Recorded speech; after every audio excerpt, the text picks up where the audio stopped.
નમસ્કાર દર્શક મિત્રો, ગુજરાત પ્લસ ન્યૂઝમાં આપનું હાર્દિક સ્વાગત છે। જોઈએ આજના સમાચાર વિગતવાર।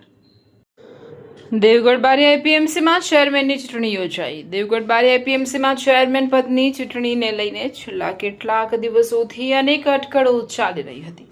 આખરે ભારતીય જનતા પાર્ટીએ ફરી એકવાર અમરસિંહ રાઠવાના નામ પર વિશ્વાસ વ્યક્ત કરી તેમને સત્તાવાર મેન્ડેટ આપ્યું।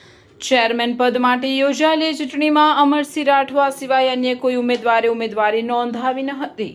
પરિણામે તેમની બિનહરીફ વરણી થઈ અને તેઓ ફરી એકવાર દેવગઢ બારિયા એપીએમસીના ચેરમેન તરીકે ચૂંટાઈ આવ્યા છે। ચૂંટણી બાદ સમર્થકોને શુભેચ્છકોએ ફૂલહાર પહેરાવી તેમનું ઉષ્માભેર સ્વાગત કરી અભિનંદન પાઠવ્યા। મને આજરોજ ભારતીય જનતા પાર્ટીએ બીજી વખત ચેરમેન બનાવવા માટેના મેન્ડેટ આપ્યા।